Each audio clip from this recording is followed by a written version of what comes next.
Très bien, donc séance du mardi 12 avril 2022, donc gestion du stock, ce modèle déterministe, qu'on appelle simplement le modèle de Wilson, sans pénurie. Donc, dans ce type de modèle, l'avenir est supposé connu, donc avec une forte probabilité. Autrement dit, la demande du stock annuel sont considérés comme certains. Donc là, nous avons aussi, puisqu'on parle de gestion de stock, nous avons ce qu'on appelle les délais d'approvisionnement qui sont aussi certains. Alors, j'aborde avec vous d'abord les éléments importants. Alors, on a commencé hier en cours. J'avais dressé un tableau assez... alors, je vais effacer celui. Voilà. Je vais supprimer ça. Donc, on a abordé ensemble certains points et on a dit que, en fait, lorsque on doit déterminer le coût global, lorsqu'on doit déterminer le coût global de gestion de stock,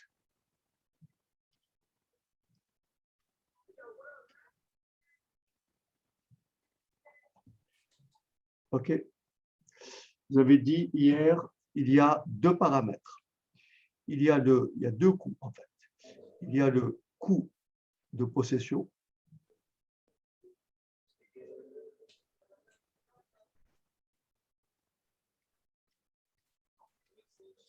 et il y a le coût de passation des commandes.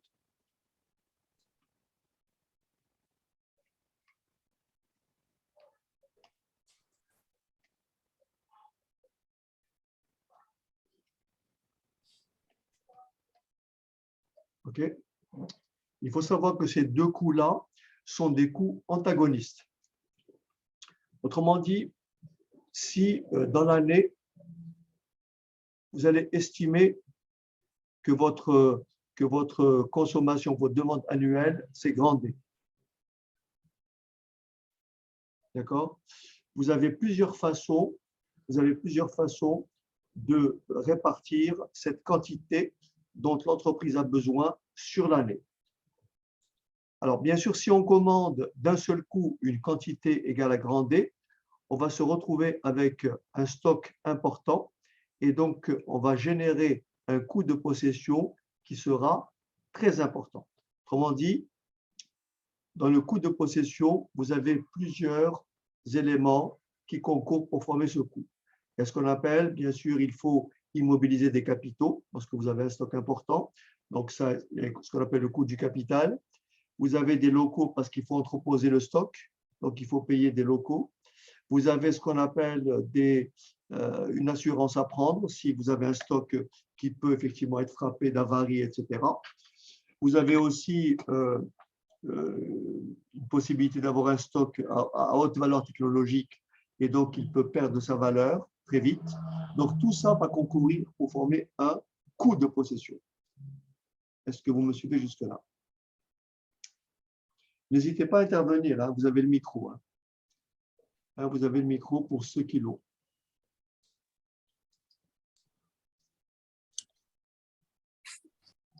C'est toujours plus pratique. Oui, c'est bon.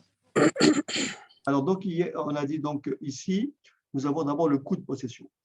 Alors, après, nous avons le coût de passation des commandes. Autrement dit, au lieu de commander une quantité grand D d'un seul coup, on peut fractionner son besoin sur l'année et donc commander des quantités Q. Le problème, c'est que à chaque fois que l'on va passer commande, il nous coûtera, nous aurons ce qu'on appelle un coût de passation par commande. Donc ici, nous avons le coût de possession et là, nous avons le coût de passation. Alors bien sûr, admettons que je vous donne comme hier un coût de passation égal à 50 €, par exemple. Autrement dit, chaque fois que l'entreprise passe une commande, il lui coûtera 50 €. Si elle passe deux commandes, il lui coûtera 100 €. Et vous avez compris que si vous voulez diminuer le stock, il faut passer plusieurs commandes. Donc, vous allez diminuer ce coût, mais par la même occasion, vous allez augmenter ce coût. Ce sont deux coûts qui sont antagonistes.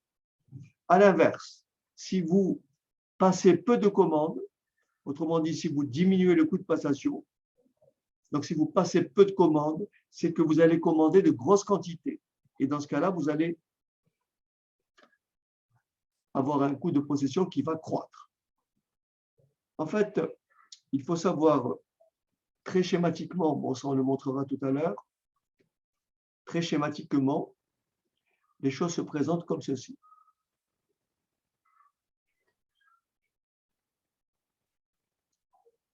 Ici, vous avez les quantités commandées. Et là, vous avez le coût. Alors que ce soit le coût de possession ou le coût de passation.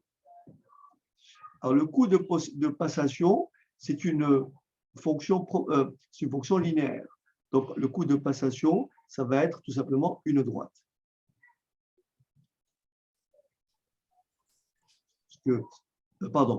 Ça va être le coût de possession, ça va être une droite.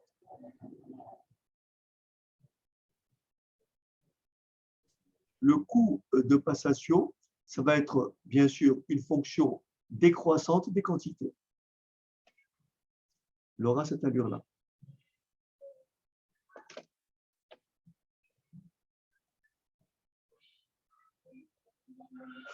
Et bien sûr, le coût total, c'est la somme de ces deux coûts.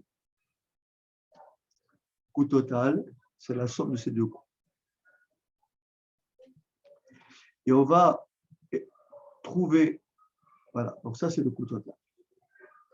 Et on va trouver une relation qui nous dira que le coût total sera minimal, c'est-à-dire pour minimiser le coût total, il faudra que le coût de possession soit égal au coût de passation. Et ce point-là, c'est le point où les deux coûts sont égaux.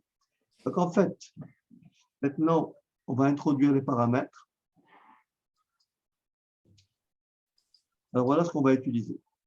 D, c'est la demande annuelle en quantité. Petit p, c'est le coût unitaire. T, c'est la durée de la période qui sépare deux approvisionnements successifs. Grand C, c'est le coût de passation d'une commande. Petit t, le taux de possession du stock. Attention, on peut soit utiliser petit t, le taux de possession, ou utiliser ce qu'on appelle CS, le coût de stockage d'une unité par unité de temps. Par exemple, ici, quand on vous dit que vous avez un taux de possession,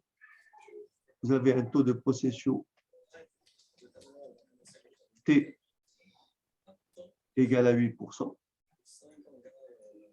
taux de possession annuel.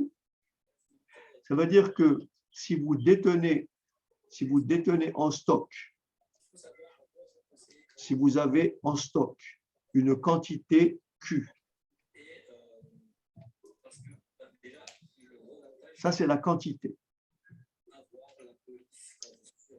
Ça, c'est le stock en valeur. Admettons que ce stock-là, vous ne le touchez pas. Autrement dit, comme on a dit hier, on va l'entreposer au coin du magasin et on va le laisser tel que. On peut appeler ça après un stock de sécurité.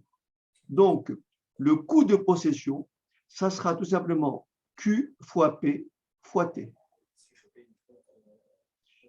Admettons que j'ai 50 kilos de matière et que le prix d'un kilo est de 20 € et que ces 50 kilos, je les entrepose au fond du magasin sans y toucher. Eh bien, le coût de possession, bien sûr le taux est de 8%, le coût de possession, c'est quoi? Le coût de possession, c'est quoi? C'est 50 kilos en quantité Que multiplie 20 en valeur? Que multiplie le taux?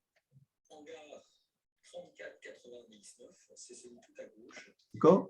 Que multiplie le taux? Parce qu'en fait, c'est le seul regard qui est vraiment directement attaché à une piste. Ce qui donne tout simplement 10, 1000. Ça fait combien donc? Alors, avec le Covid, j'ai du mal à calculer en fait. Je suis un peu pris. Je suis un peu pris. Ça fait 80. Merci Kevin. Ça fait 81. Donc là, vous voyez, j'ai utilisé ce qu'on appelle le taux de possession sur l'année. Maintenant, si on vous dit que le coût de possession, le coût de stockage est égal à, on va dire par exemple,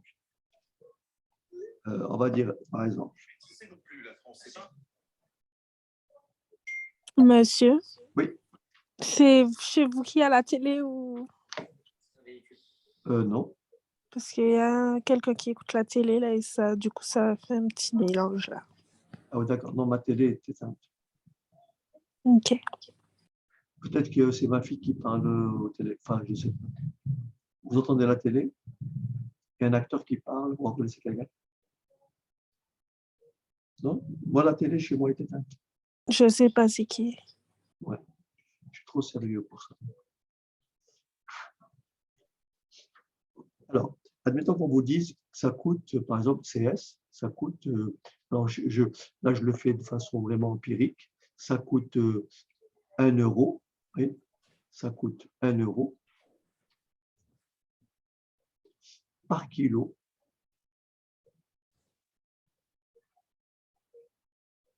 Ça coûte 1 euro par kilo et par mois. Vous me suivez?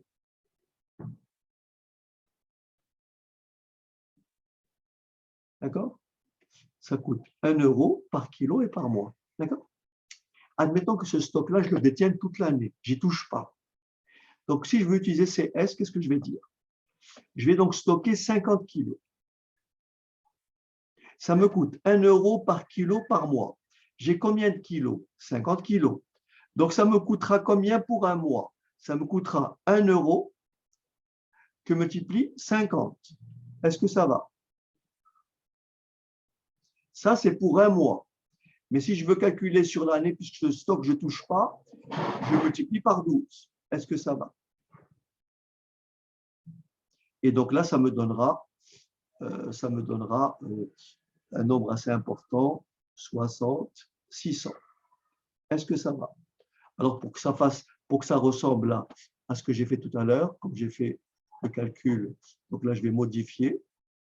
Et je vais dire que ça me coûte 0,1, 0,10 euros par kilo et par mois.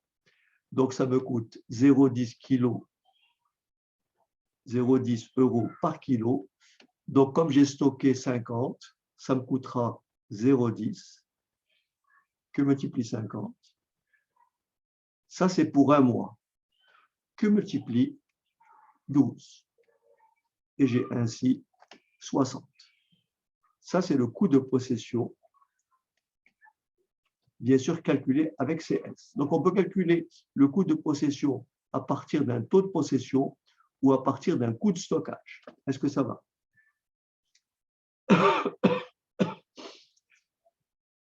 Finalement, hier, j'espère que j'ai contaminé personne. En fait, hier, j'étais fiévreux et le pire, c'est ce matin. En fait.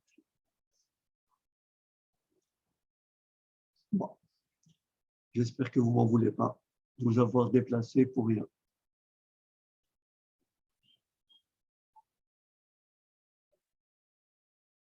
Ben, j'espère que ça ira mieux d'ici ce soir. OK.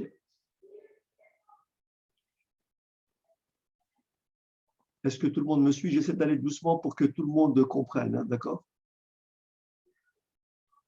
OK. Alors, et donc ici, regardez bien, Q, c'est la quantité à commander. N, c'est le nombre de commandes. Alors ici, regardez bien, on en avait parlé hier. Si la demande annuelle, c'est D, et si je commande à chaque fois Q, ça me fera passer N commandes. Est-ce que ça va? Admettons que ma consommation sur l'année, comme on l'a dit hier, ce soit 1000 kilos. Vous me suivez? 1000 kilos d'une matière. Et si je commande à chaque fois 100 kilos, est-ce que vous êtes d'accord avec moi que je passerai ainsi 10 commandes? Est-ce que ça va?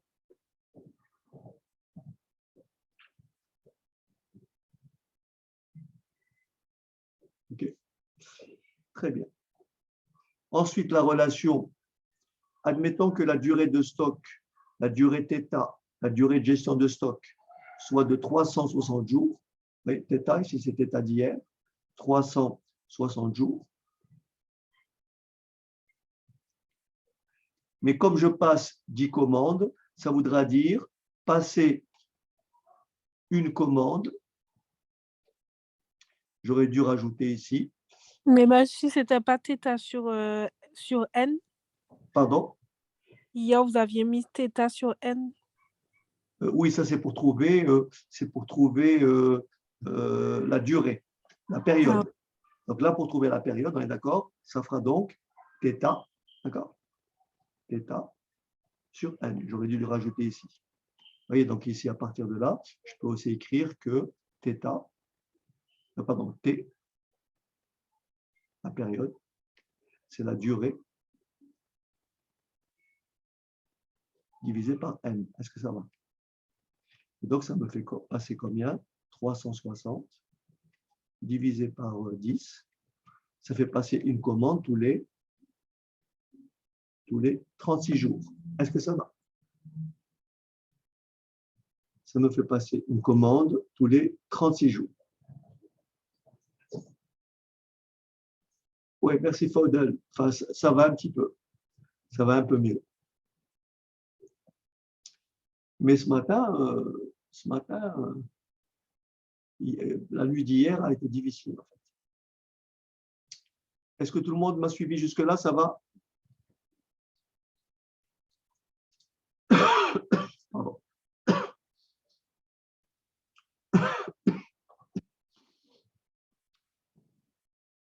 Bon. Maintenant, le problème, c'est celui-là. Le problème, c'est que... Ah, zut. Pardon.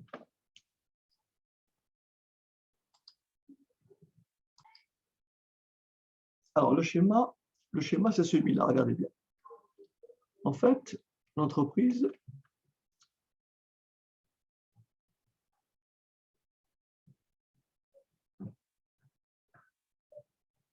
Là,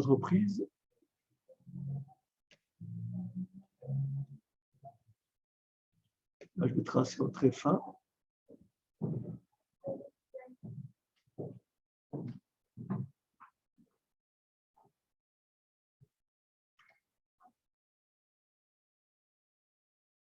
Je fais ça approximativement.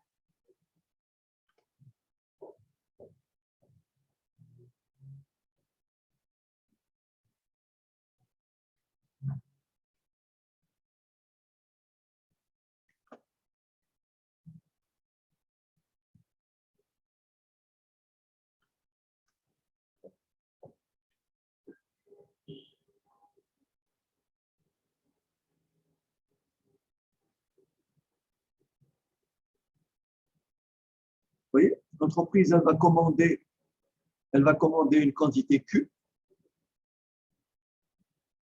Et donc là, ce que vous voyez ici, c'est la période de réapprovisionnement. Là, c'est la fameuse période T.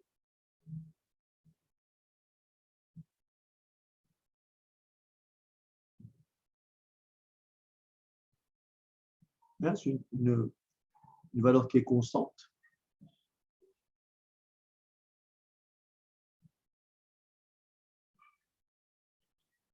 Donc là, c'est la périodicité.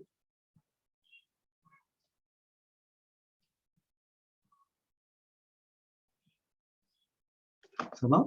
Donc là, si vous regardez bien, on suppose la consommation, c'est ça le modèle de Wilson, on suppose que la consommation est régulière. Vous voyez? On dit que la consommation, elle est comment? Linéaire. Donc nous avons ce qu'on appelle ici un stock initial et nous avons un stock final. Le problème, il va falloir calculer le coût de possession. Il va falloir calculer le coût de possession du stock. Mais le stock, contrairement à un stock de sécurité qui ne bouge pas, ce stock-là, bien entendu, va décroître. Et rappelez-vous, on a dit hier, nous avons un stock initial Q, nous avons un stock final 0, et on va donc calculer ce qu'on appelle le stock moyen. On va calculer le stock moyen. Le stock moyen qui sera égal à Q sur 2. C'est-à-dire stock initial Q, stock final 0, Q plus 0 divisé par 2. Donc, ça fait en moyenne, c'est comme si l'entreprise détenait de façon constante, c'est comme si elle mettait au fond de la remise une quantité Q sur 2 auquel elle ne touche pas, en fait. Donc, en fait, ici, vous avez tout le lot. Ici, nous avons du Q sur 2.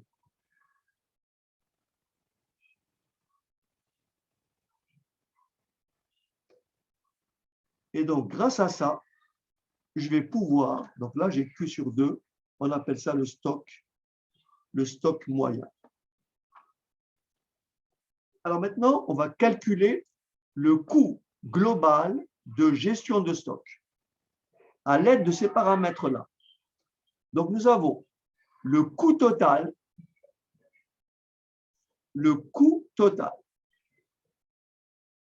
en fonction de Q.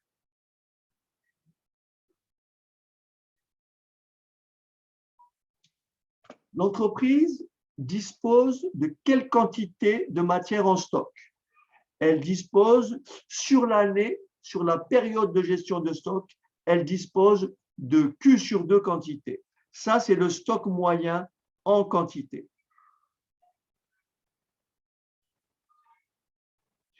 Et bien entendu, comme on a un taux de possession, il faut exprimer cette quantité, la ramener en valeur. Et le coût unitaire du stock, c'est petit p. En quantité, c'est Q sur 2. En valeur, c'est Q sur 2 fois P fois T. Est-ce que ça va? Ça, c'est le coût de possession. Vous me suivez?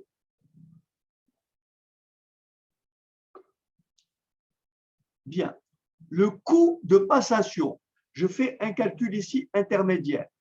Le coût de passation, c'est quoi? C'est le coût de passation d'une commande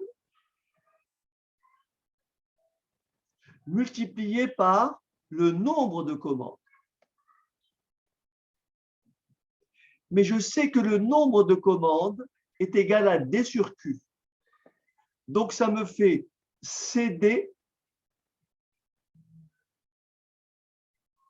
sur Q. Est-ce que ça va?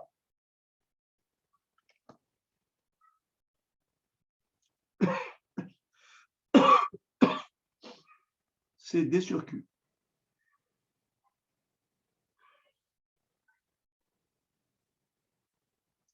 Plus CD sur Q. Est-ce que ça va? Ça, c'est le coût total de gestion de stock. Si j'avais un stock de sécurité, je pourrais écrire stock de sécurité en quantité fois P en valeur fois T. Mais là, je n'écris pas le stock de sécurité moyen, puisque le stock de sécurité, par définition, il ne bouge pas. Mais dans le modèle de Wilson, cette quantité-là, on le verra juste après, en fait, n'intervient pas. Donc, je vais supprimer le stock de sécurité. Mais il faut l'intégrer au coût total. Est-ce que vous me suivez jusque-là? OK. Très bien. Maintenant, regardez bien. Maintenant, j'ai exprimé tout en fonction de Q. Parce qu'il faut savoir que les seules variables d'action, les seules variables sur lesquelles le contrôleur de gestion peut agir, c'est la quantité Q ou le nombre de commandes. Tous les autres paramètres ne peuvent pas être modifiés. Donc, la seule possibilité, c'est de choisir la quantité Q à commander ou le nombre de commandes à passer. Et l'objectif, c'est de déterminer ce qu'on appellera après la quantité économique.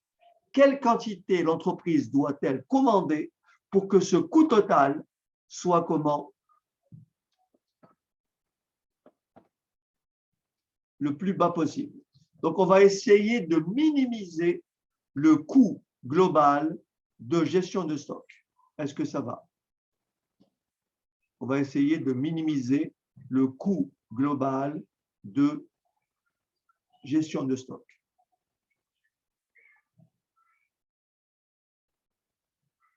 Là, j'ai calculé le coût total en fonction de Q. Mais grâce à cette relation qui lie N et Q, grâce à cette relation qui lie N et Q, je peux remplacer Q par sa valeur et écrire que Q est égal à D sur N. Est-ce que ça va? Si N égale à D sur Q, Q est égal à D sur N. Est-ce que ça va? Et donc, je vais remplacer ici et je vais exprimer le coût total en fonction de N. Il faut connaître ces deux écritures. Je remplace Q par D sur N, ce qui me fera D sur 2N fois P fois T,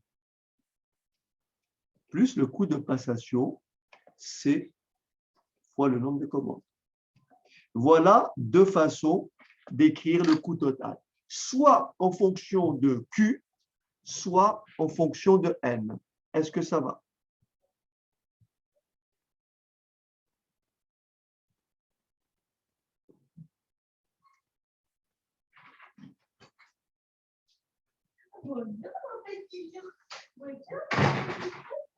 Ça va? Monsieur, attendez, j'écris. Comment? J'ai dit, attendez, j'écris. Ok, très bien. Tu peux te faire une petite capture d'écran, si tu veux. Remarquez, je peux vous envoyer le document après, si vous voulez.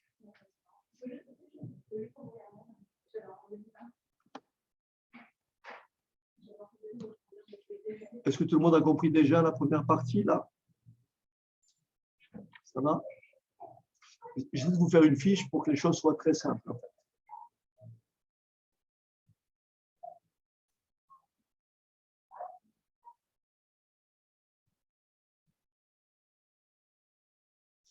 Alors, tu peux effacer? Yes? Oui. Alors,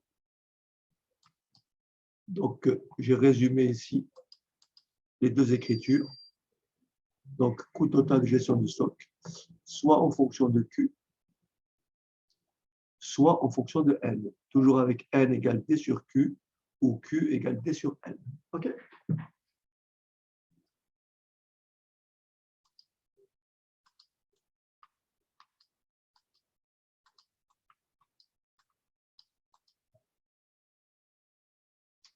Bien.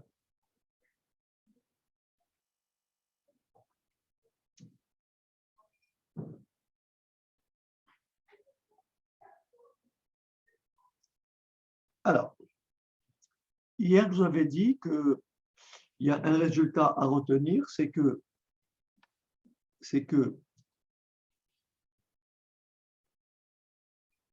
le coût total sera minimal. On va le montrer tout de suite. Si et seulement si le coût de possession est égal au coût de passation. Le coût de possession est égal au coût de passation. Alors, on va essayer de le faire ensemble. Pour trouver le minimum d'une fonction,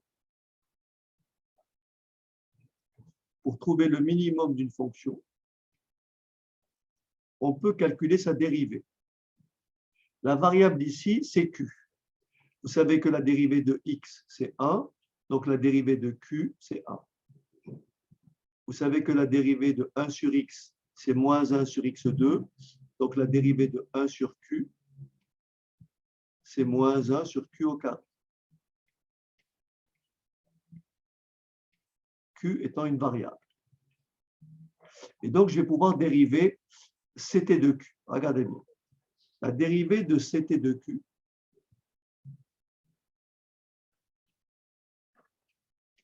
la dérivée de q, c'est 1. Donc, ça me fait 1 demi fois p fois t. La dérivée de 1 sur q, c'est moins 1 sur q au carré. Donc, ça me fait moins cd sur q au carré.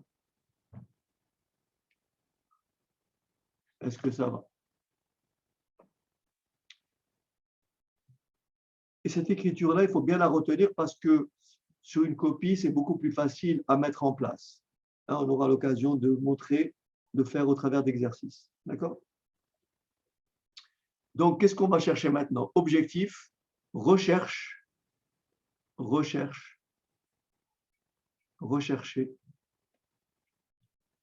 la quantité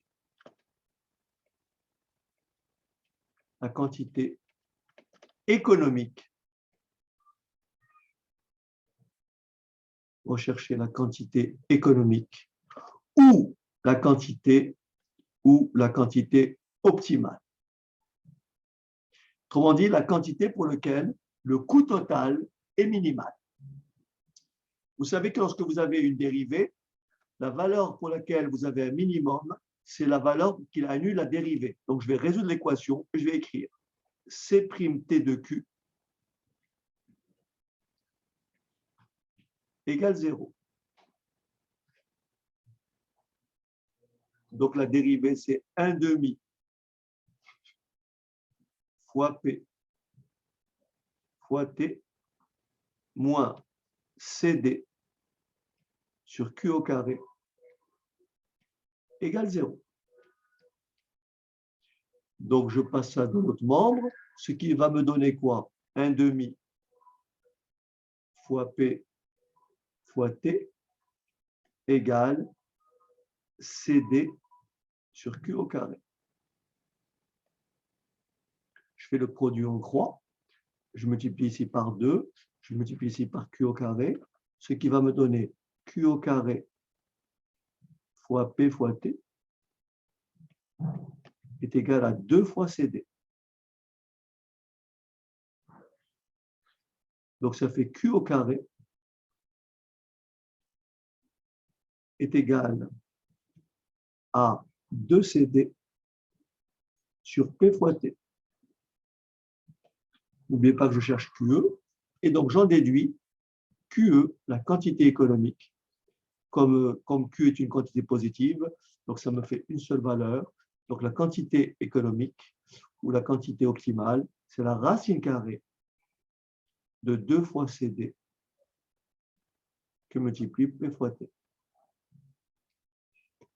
Voilà la formule finale. Et maintenant, alors là, je l'ai fait avec, là, j'ai dérivé par rapport à Q, et on peut faire la même chose par rapport à M. Je vous laisse noter ça.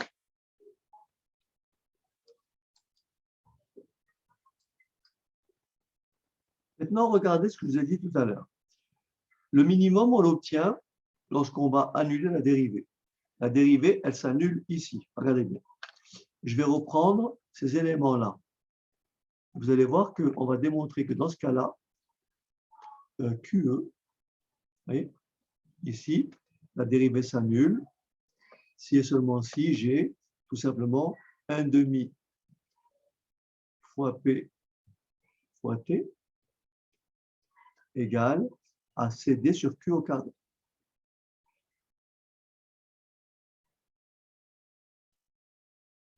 Regardez ce que je vais faire. Je vais multiplier à droite par Q et je vais multiplier à gauche par Q. Et ça me fera quoi ici?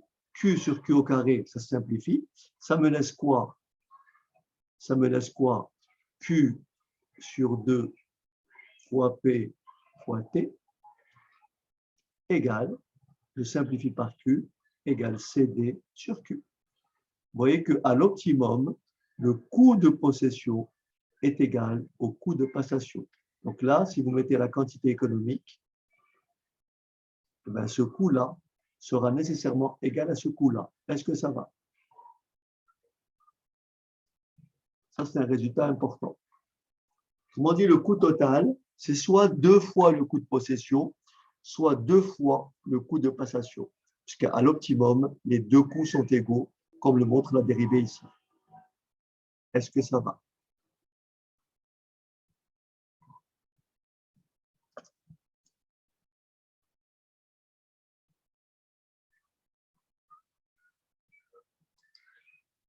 Alors, j'ai écrit les choses un peu plus proprement ici. Donc, recherche de la quantité économique. La dérivée, donc c'est 1/2 de P fois T moins CD sur Q au carré. La dérivée s'annule si et seulement si 1/2 de P fois T égale à CD sur Q au carré. Je fais le produit en croix. Et je tire donc que la quantité économique, c'est racine carrée de 2CD sur P fois T. D'accord?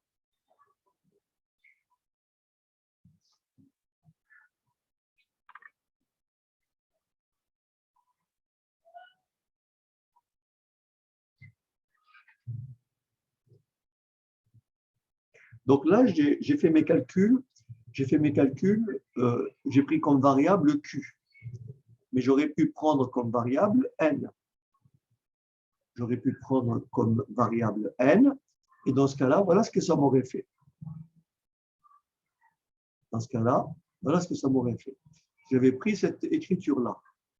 J'aurais calculé de la même façon.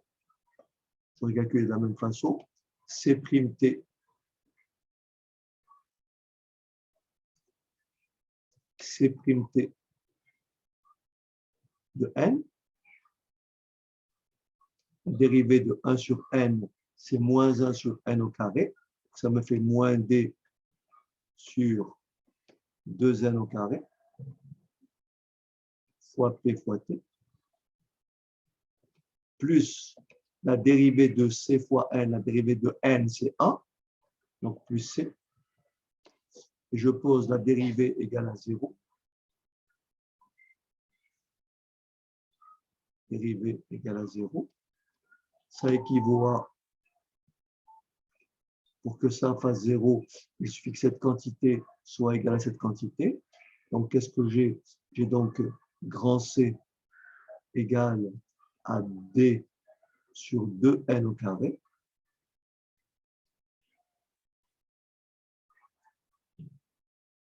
Fois P fois T.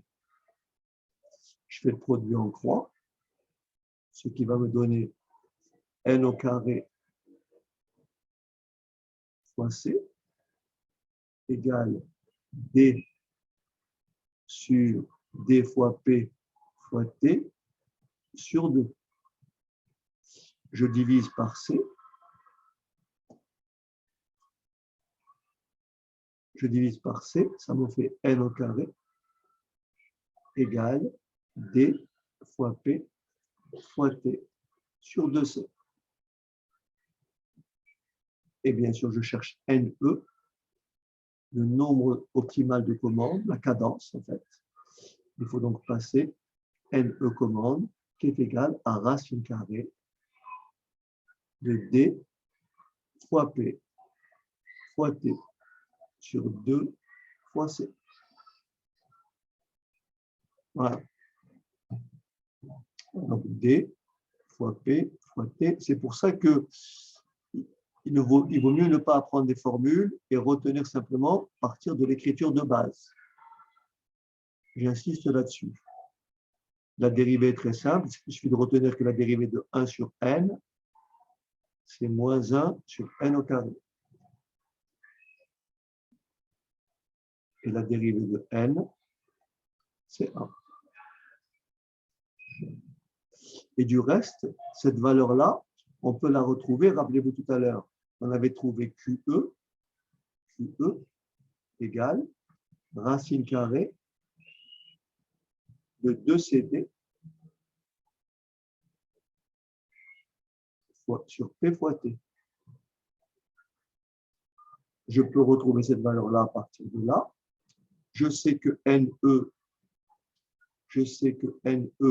N, c'est D sur Q. Donc, N, c'est D sur Q. Donc, NE et NE, c'est D sur QE. C'est-à-dire D divisé par QE. QE, il est là. Mais diviser un nombre par un autre, ça revient à multiplier le premier par l'inverse du second. Vous voyez, je vais inverser. Donc, ça fera en haut P fois T. Et en bas, ça fera 2CD.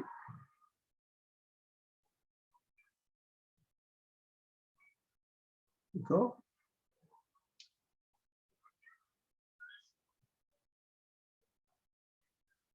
Et donc,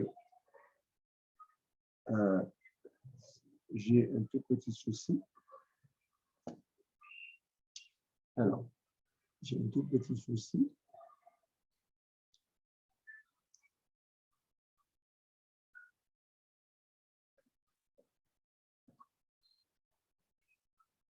Donc ici, j'ai NE, hein, vous voyez, j'ai NE égale, le D qui est là, je le rentre à l'intérieur de la racine carrée. Et comme il est dehors, quand je le rentre, ça fera D au carré. Ce sera D au carré fois P fois T divisé par 12CD. Je simplifie par D et je retrouve bien la valeur D fois P fois T sur 2C. Voilà. Mais c'est plus facile de l'avoir directement ici. OK? Alors, prenons un exemple numérique très simple. Admettons qu'on me dise la consommation d'une entreprise donc, a besoin sur l'année, elle a besoin de 1000 kg d'une matière. D égale 1000. 1000 kg. D'accord? Le coût unitaire, petit p, c'est 20 €. Le taux de possession, c'est 8%.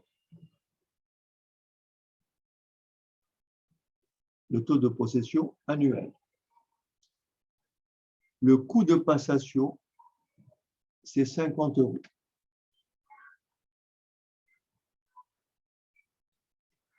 Question, déterminer la quantité économique. Est-ce que ça va?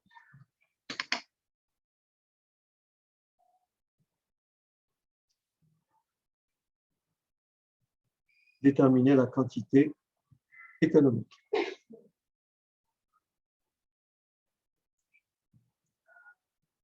Est-ce que je peux vous laisser faire ça?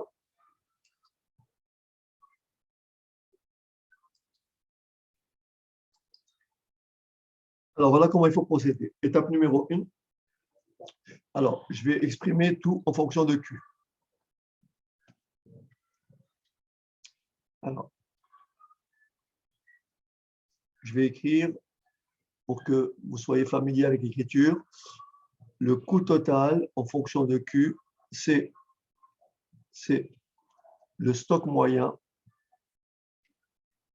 que multiplie P que multiplie T plus le coût de passation d'une commande fois le nombre de commandes. Le nombre de commandes, c'est quoi? C'est la consommation, c'est la demande annuelle sur la quantité commandée. Voilà. Et je remplace. Alors, CT de Q égale.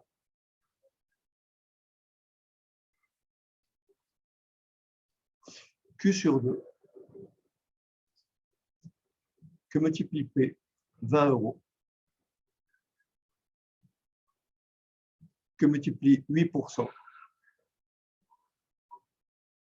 plus le coût de passation, 50, multiplié par la consommation, 1000, divisé par Q.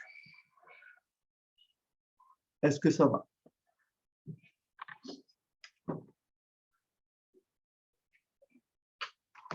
Est-ce que tout le monde a compris?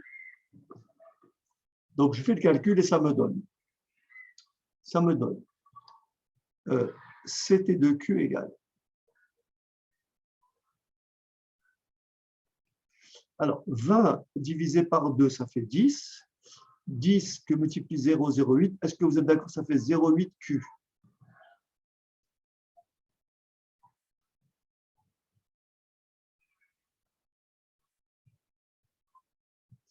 Vous êtes d'accord? 20 divisé par 2, ça fait 10. 10 fois 0,08, ça fait 0,8 Q. Plus 50 000 divisé par Q. Est-ce que ça va?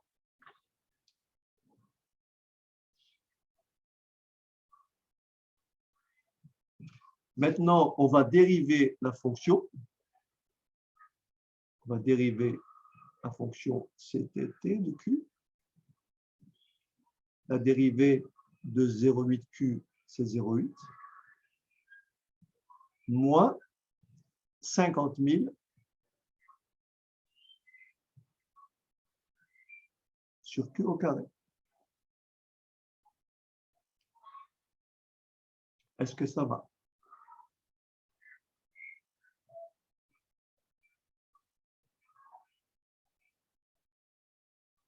C'est bon?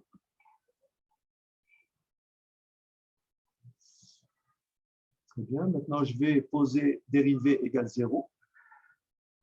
Donc, la C'T de Q. Et Q, cette fois-ci, c'est la quantité économique, égale 0. Si et seulement si. Tout ceci égale 0.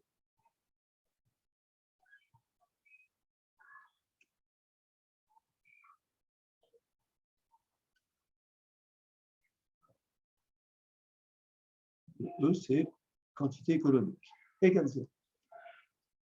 Ce qui équivaut à 50 000 sur QE au carré égale à 0,8.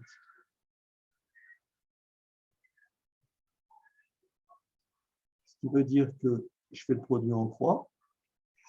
0,8 fois Q au carré égale 50 000. Ce qui veut dire que QE au carré égale à 50 000 divisé par 0,8. Ça veut dire que QE au carré est égal à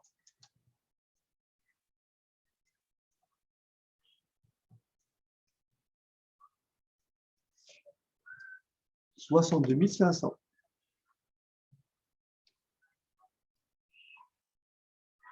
Ça veut dire que QE est égal à la racine carrée de 62 500.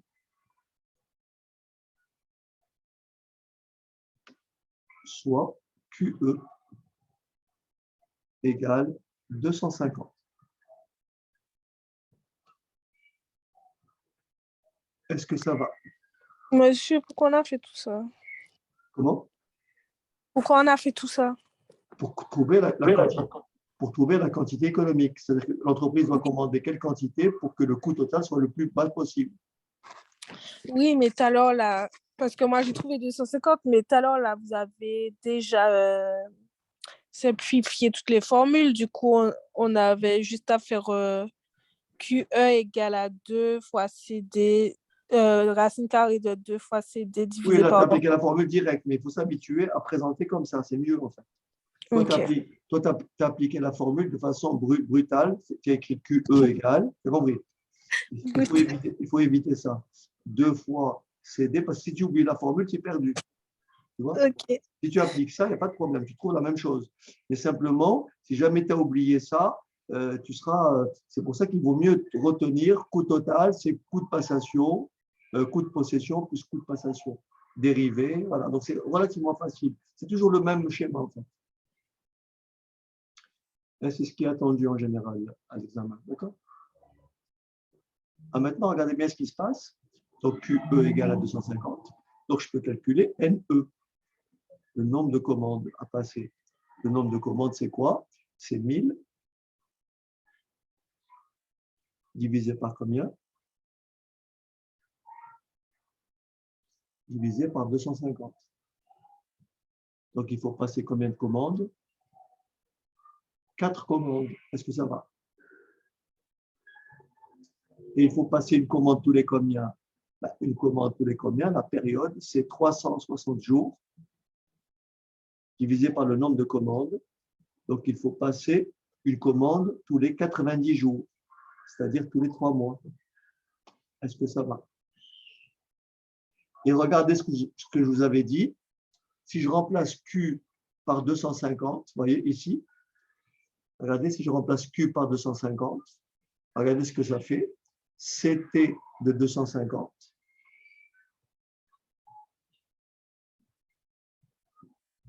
Ça fait 0,8 fois 250 plus 50 000 divisé par 250.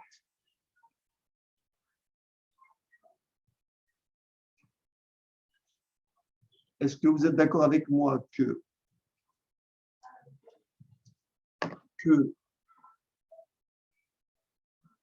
CT de Q, CT de 250, si je fais 0,8 fois 250, je trouve 200.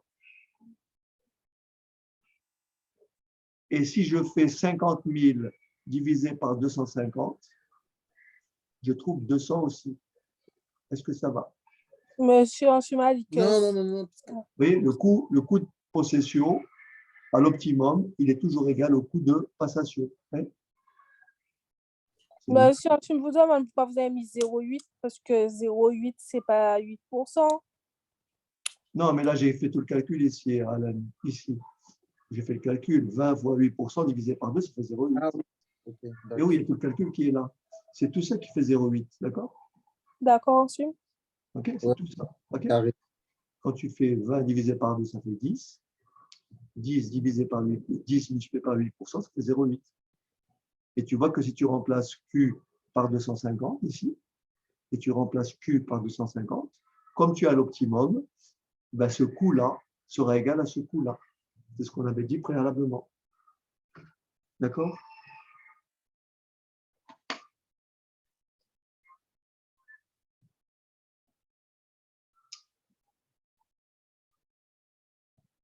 Est-ce que ça va?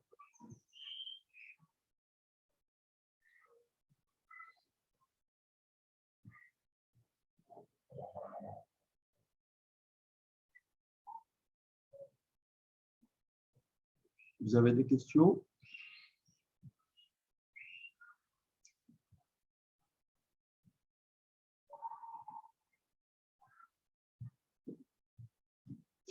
J'aurais pu raisonner autrement. J'aurais pu raisonner, au lieu de raisonner avec les quantités, j'aurais pu raisonner avec le nombre de commandes. Et j'aurais trouvé le 4 qui est là. Regardez bien. J'avais posé l'opération, une autre opération que celle-là. J'aurais écrit ceci. J'aurais écrit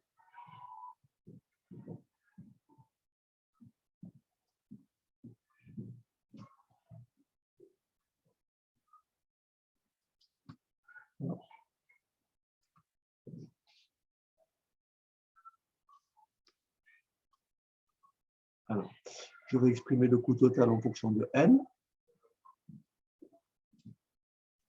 Et voilà comment j'aurais écrit la chose. J'aurais écrit donc c'était, alors, c'était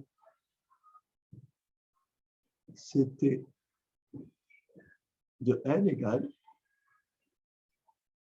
alors Q sur 2, Q c'est D sur N, donc ça fait D sur 2N fois P fois T, plus C que multiplie N. Et je remplace. C T de N égale D, c'est 1000 sur 2N que multiplie P, 20 euros, que multiplie le taux, 8%, plus C, le coût de passation, 50, fois N. Alors, je simplifie ici. C T de N égale 1000 divisé par 2. Alors, je fais l'opération. 1000, donc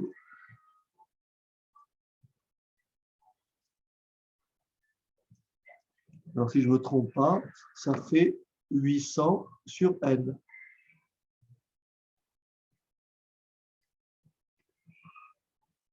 Plus 50N. Est-ce que ça va? Tout le monde a compris?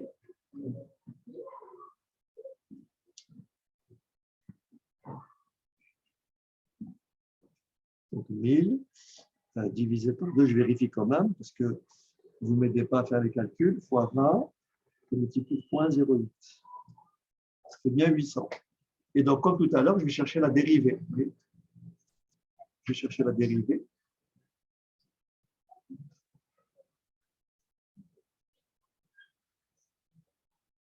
La dérivée de 1 sur n, c'est moins 1 sur n au carré.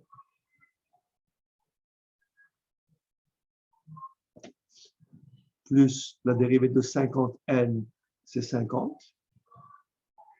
Et je pose la dérivée égale à 0.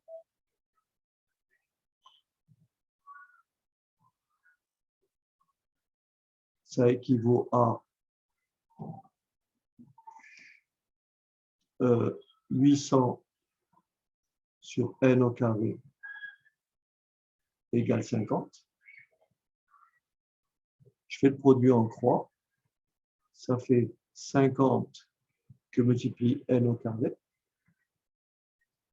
égale à 800. Je divise par 50. Ça fait n au carré égale à 800 divisé par 50. Donc n au carré égale à 16. D'où la quantité, le nombre de commandes. Donc la cadence optimale, c'est NE égale racine carrée de 16. Et on retrouve bien le 4. OK?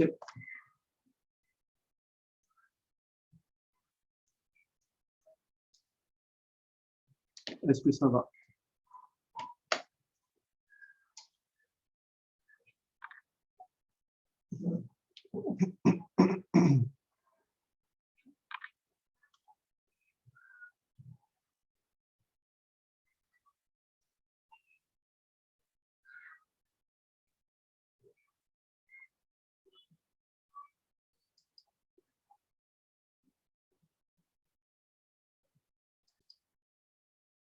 Alors, je vous propose l'exercice suivant.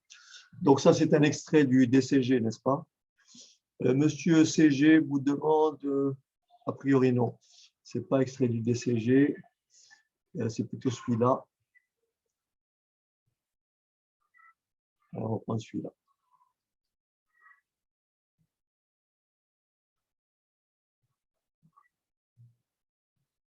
En complément de son activité de construction de piscines, aquariums, commercialise différents articles. Le propriétaire choisit souvent le traitement de leur piscine au sel. Aquarium propose des sacs de 25 kg de sel de cristaux qu'elle achète à un fournisseur unique. Le dirigeant souhaite optimiser la gestion des différents articles qu'il commercialise, en commençant par l'approvisionnement des sacs de sel. OK. Donc, tout ça, je laisse tomber. La partie 1, on me dit donc déterminer à l'aide de l'annexe 4, voilà, déterminer selon le modèle de Wilson la fonction à étudier pour minimiser le coût de gestion de stock de sacs de sel.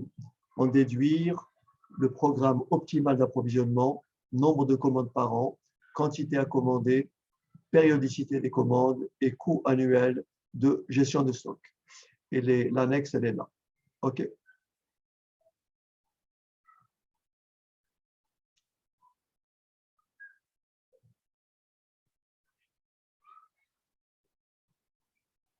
OK. Allez, je vous laisse. Je vais peut-être grossir un petit peu. Donc voilà.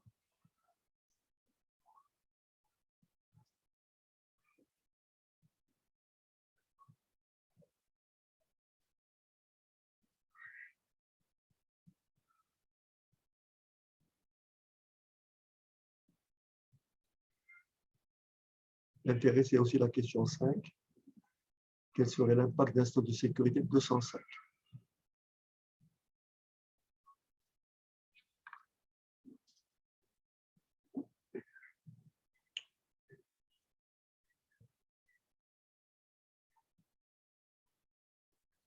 Et voilà donc les éléments d'exercice.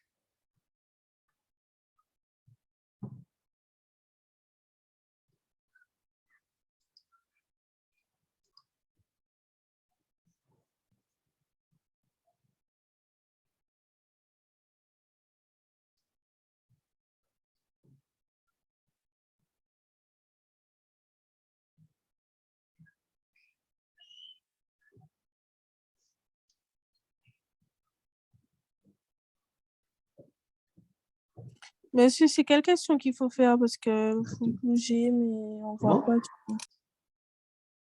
Très bien. Donc ici, on me demande de déterminer donc par la méthode de Wilson la fonction à étudier. Donc, nous avons les éléments indiqués. Petit p, c'est 12 €. Grand C, c'est 45. Le taux de possession, c'est 6%. Et grand D, c'est 18 000 sacs. Donc, mes éléments, c'est quoi?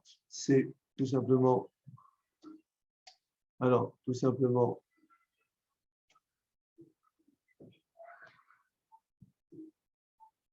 D égale 18 000.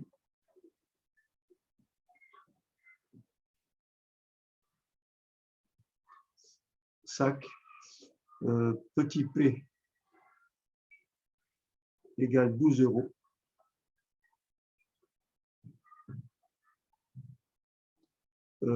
Grand C, le coût de passation, 45 €. Et petit t, 6%. Voilà. Donc, d'après mon cours, j'écris donc que CT de Q égale D 18 000, pardon, égale Q, Monsieur, oui, est-ce que Q égale bien 25 kilos? non, c'est un sac qui pèse 25 kg.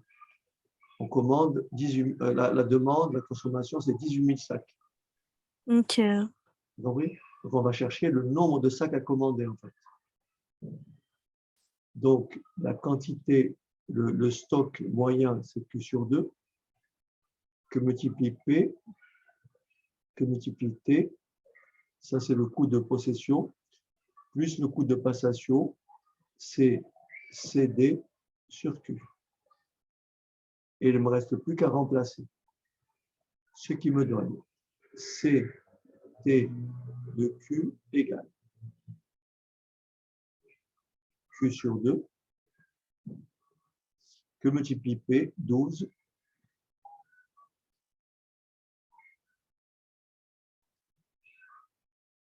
Q sur 2, que multiplie P, 12, que multiplie 6%, 0,06, plus le coût de passation 45,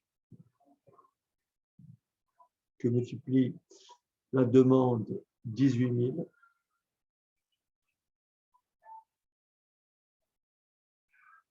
et le tout divisé par Q. Voilà. Je vous propose de prendre une autre feuille, ce sera beaucoup mieux. Voilà. Je prends une autre feuille. Je réécris donc CT de Q égale Q sur 2 fois P fois T plus C 45 fois D 18 000 sur Q. Je prends ma calculatrice et j'écris CT de Q égale. Alors, 6 fois 0,6, ça fait du 0,36 Q.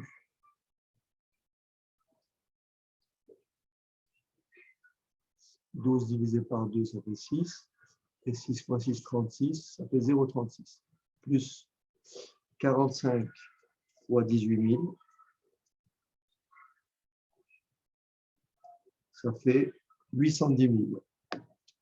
Plus 810 000 sur Q. Voilà. Très bien. Maintenant, on va déterminer la dérivée de CT de Q. La dérivée, c'est toujours pareil. Hein. La dérivée, c'est donc 0,36. La dérivée de 1 sur Q, c'est moins 1 sur Q au carré. Donc, ça fait 810 000 sur Q au carré. On pose la dérivée égale à 0. La dérivée s'annule. Si et seulement si cette quantité égale cette quantité, c'est-à-dire que 0,36 égale 810 000 sur Q au carré. C'est-à-dire que Q au carré, 0,36 fois Q au carré, égale 810 000. Ça veut dire que Q au carré égale 810 000 divisé par 0,36. Donc, ça veut dire que Q au carré égale, alors 810 000 divisé par 0,36, ça nous fait 2 250 000.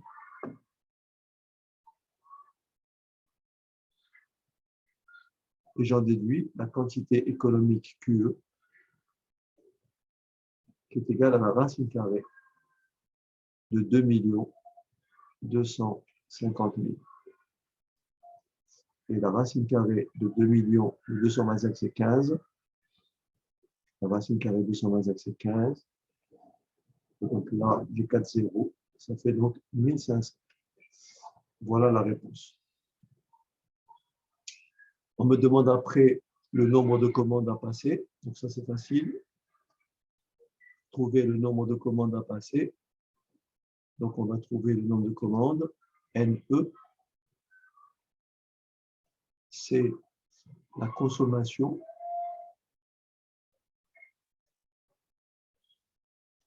divisée par la quantité commandée. Donc, il faut commander combien de sacs? Il faut passer combien de commandes? Donc, 18 000 divisé par 1500. Il faut donc passer 12 commandes. Donc, 12 commandes.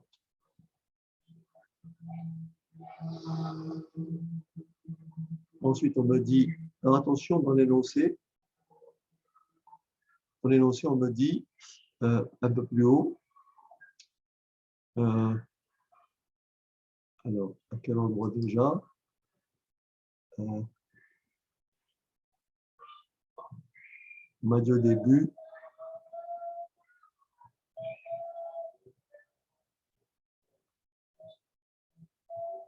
alors, où est-ce qu'est la durée de gestion des stocks? C'est combien de temps? Est-ce que vous la voyez quelque part? Est-ce que c'est l'année? C'est l'année, je crois. C'est l'année? Aussi. Les ventes de sec pour l'année. OK. Donc, c'est l'année. OK. Par conséquent, donc la période TE. Donc, on va prendre une année de 360 jours. TE. Donc, la période d'approvisionnement, c'est 360 divisé par 12. Ce qui veut dire tous les 30 jours, tous les mois. Et maintenant, on me demande le coût total. Le coût total en fonction de Q. On va chercher le coût total en fonction de 1500. Et vous allez voir que le coût de passation le coût de possession serait égal au coût de passation si je fais 0,36 que multiplie 1500. Je suis sûr ici de trouver la même chose lorsque je vais faire 810 000 divisé par 1500. Donc ici, ça me fait 0,36 fois 1500. Et ça me fait 540. Et là, vous pouvez vérifier. Si vous faites 810 000 divisé par 1500, vous trouverez le même coût, c'est-à-dire 540. Par conséquent, le coût total est tout simplement égal à 1080 €. Est-ce que ça va? Oui, ce n'est pas trop compliqué. Pas trop compliqué. Alors, nous avons une question intéressante par rapport au stock de sécurité. On vous dit quel serait l'impact d'un stock de sécurité de 205 sur le programme optimal. Alors, calculez donc, comme on a dit, le stock de sécurité, il va s'ajouter au coût total. Vous voyez, le stock de sécurité, je vais le rajouter ici. Le stock de sécurité 200 que multiplie le coût unitaire 12 que multiplie le taux de possession. Et là, vous avez remarqué que, en fait, le coût total va augmenter, mais le QE ne changera pas. Pourquoi? Parce que cette quantité-là, c'est une constante. Et quand vous allez dériver cette partie-là, elle fera 0. Et donc, le coût total serait égal à quoi? À 200 fois 12 fois 0,06. Ce qui veut dire que le stock de sécurité, si j'ai un stock de sécurité, le coût total va être égal à 1080 plus le coût du stock de sécurité, le coût de possession, qui est de 200 fois 12 fois 0, et j'ai trouvé 144. Mais attention, encore une fois, le stock de sécurité ne va pas changer la quantité économique. Pourquoi? Parce que la dérivée d'une constante, quand je vais dériver CT de Q, ici, la dérivée ici, ça fera combien? 0. Donc, QE ne change pas. En revanche, le coût total est bien entendu majoré de 144 €, ce qui fait donc plus 1080 et j'obtiens 1224.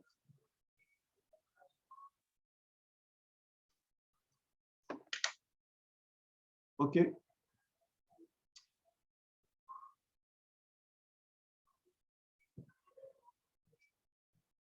Tout le monde a bien compris?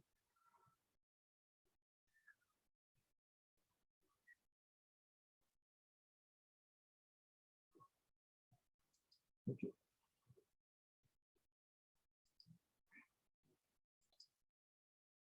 Voilà, donc un petit rappel. Donc, n'oubliez pas les variables d'action, la quantité à commander et le nombre de commandes. D'accord? Ensuite, rappelez-vous, le coût total se calcule toujours de la même façon, soit en fonction des quantités, soit en fonction du nombre de commandes. Donc, le coût total, c'est le coût de possession, stock moyen, plus stock moyen fois P fois T.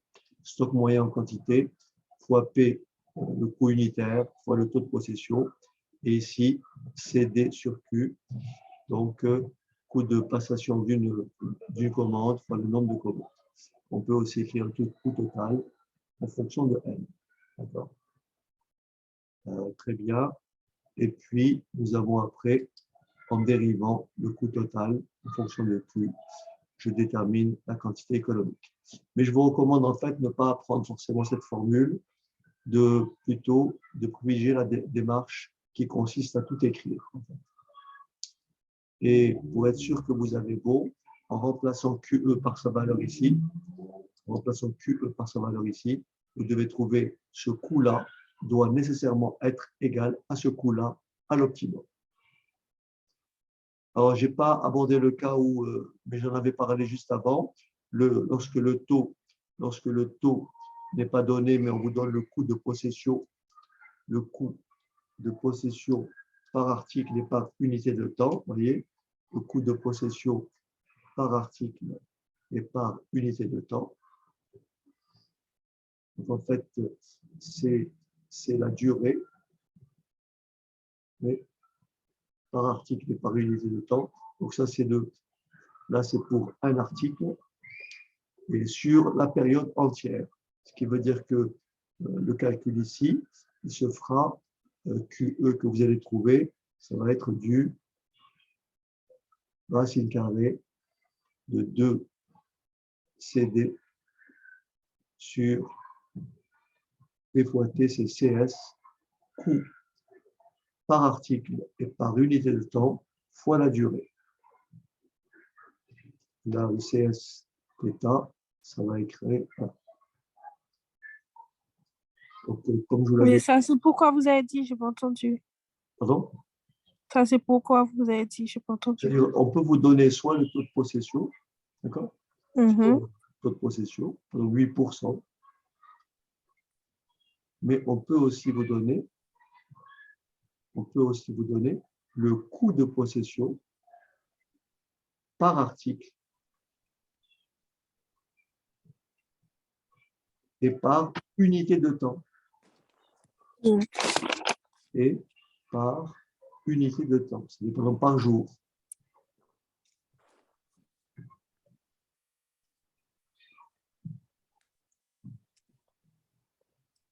Donc ici, si je veux réécrire cette forme-là, je ne vais pas utiliser le P fois T, je vais utiliser ça, c'est le coût pour un article.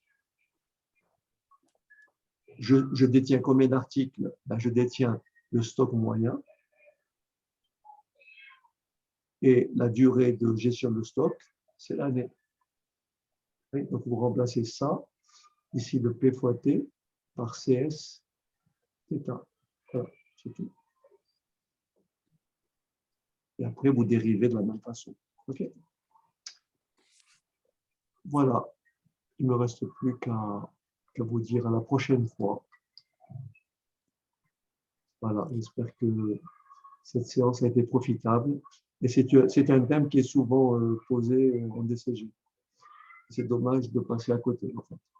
Alors, bien sûr, on aura l'occasion après de revenir sur ce qu'on appelle le modèle de Wilson avec avec pénurie. Mais le modèle de Wilson avec pénurie, il va falloir bien sûr s'appuyer sur ce résultat-là et rajouter ce qu'on appelle le taux de pénurie, mais on expliquera ça lors d'une prochaine séance. OK? Allez, à bientôt. Et encore une fois, faites attention à vous, ce qui n'a pas été mon cas cette fois-ci. J'ai été négligent, en fait. Allez, à bientôt. Au revoir.